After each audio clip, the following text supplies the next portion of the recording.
Buen día. El día de hoy vamos a hablar de la etiopatogenia y evolución de la disfunción endotelial. Haciendo un breve recuento anatómico, tenemos que recordar que el endotelio es una monocapa de células que recubre la pared luminal de los vasos sanguíneos. Además, se encarga de regular la interacción de las células y proteínas circulantes con las células residentes en la pared vascular. Por otra parte, ejerce un papel como sensor y transmisor de señales.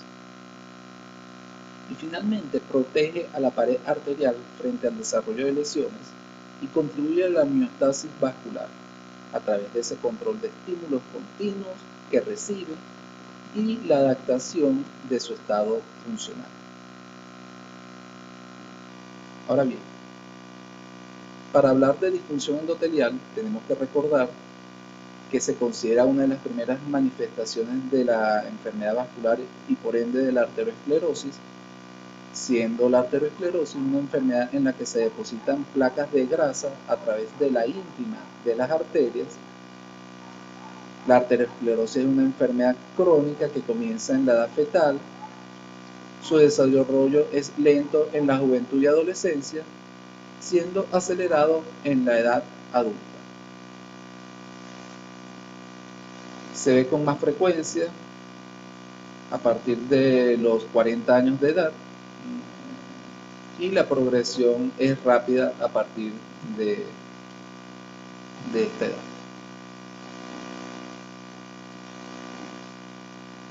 Ahora bien, ¿cuáles son los factores de riesgo para la arteriosclerosis? Van a existir factores de riesgo primarios y factores de riesgo secundarios. Dentro de los factores de riesgo primarios están la hipercolesterolemia.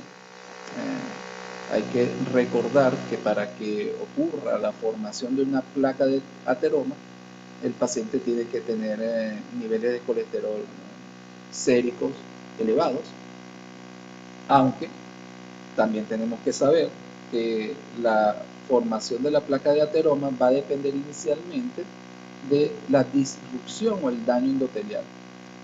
¿Qué quiere decir con esto? Que uno puede tener niveles séricos de colesterol normales y sin embargo tener placas de ateroma, porque el problema está en las arterias. Y cuando ocurre la disrupción arterial del endotelio, aun cuando uno tenga los niveles de colesterol normales, se pueden adherir a su pared y formarse la placa de ateroma.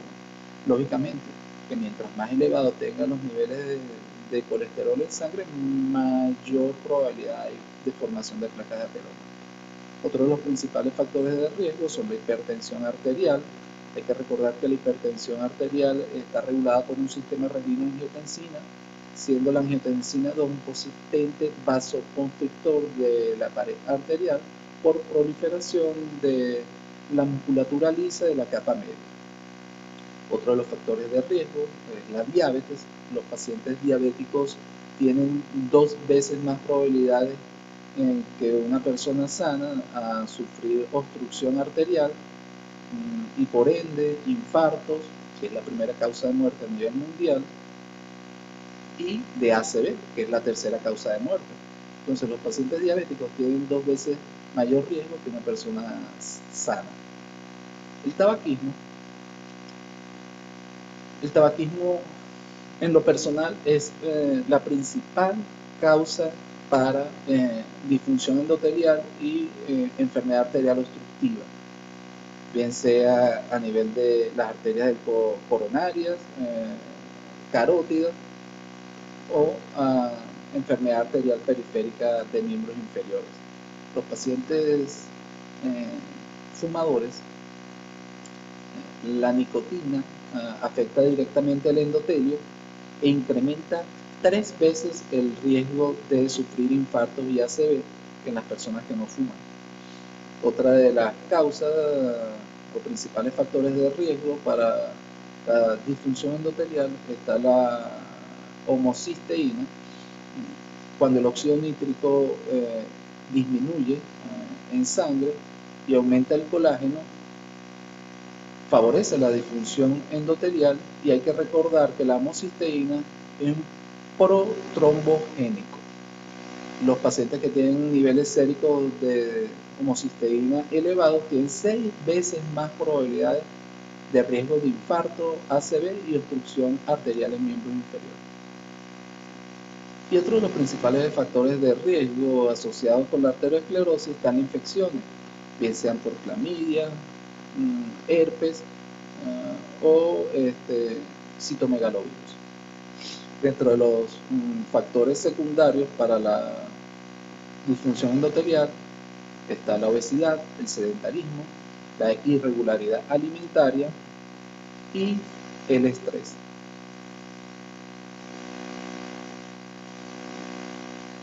Al pie de página van a poder observar unas direcciones de URL, son artículos de prensa, pueden revisarlo con calma. Si no lo pueden abrir directamente de esta presentación, yo se las voy a enviar a la presentación como tal, a su dirección de correo electrónico, o pueden buscarla en mi blog Spot Cirujano de Corazón.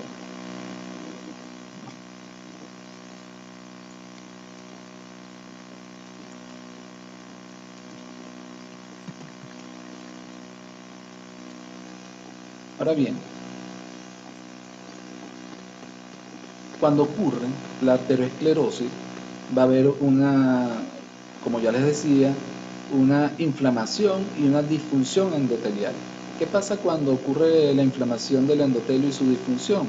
Va a haber un aumento de la permeabilidad de esta monocapa, van a haber adherencias de leucocitos y de plaquetas a su pared. La producción de anticoagulantes va a disminuir, la producción de coagulantes va a aumentar, también aumentan las moléculas vasoactivas, la citocina y el factor de crecimiento tisular. Dentro de los mecanismos de arteriosclerosis están los mecanismos celulares y los mecanismos hemodinámicos. Para que ocurra arteriosclerosis, como les decía, tiene que haber una hipercolesterolemia, los monocitos se adhieren a la pared del endotelio, estos penetran a través de la arteria, se localizan entre el endotelio y la capa media, que es una capa de musculatura lisa. Ocurre la oxidación del LDL, que es lo que la gente llama colesterol malo, sus siglas en inglés son LDL o Low Density Lipoprotein, lipoproteínas de baja densidad. También están las VLDL, que son las lipoproteínas de muy baja densidad. Va a ocurrir una modulación fenotípica y se va a formar la estría grasa que está entre el endotelio y la capa muscular lisa sin disrupción de la misma. Ahora bien, aquí tienen un video que lo pueden revisar con calma, también se los voy a enviar a su dirección de correo electrónico y lo pueden revisar igualmente en mi blog Spot.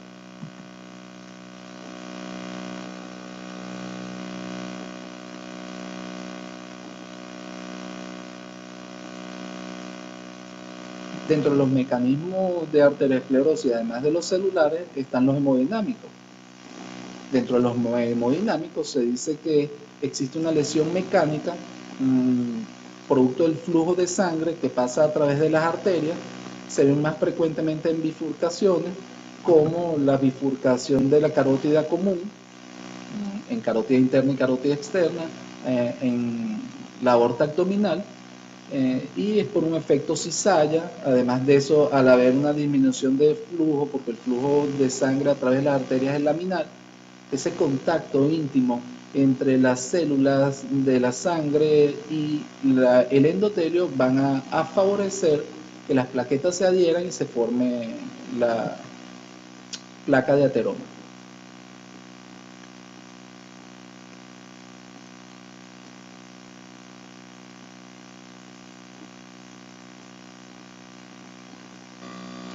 Para concluir, podemos decir que la acumulación de colesterol en la pared arterial está relacionada con la formación de placas de ateroma. Ocurre inmediatamente una proliferación de células de evolución lenta, resultando en una placa con cápsula fibrosa firme. El desarrollo de la placa va a depender del ritmo de proliferación celular, la deposición de los lípidos, la formación de una capa fibrosa y la presencia de necrosis y calcificación, y las complicaciones como ruptura, ulceración, fenómenos trombóticos o embólicos caracterizan la agudización de la placa por su atención. Gracias.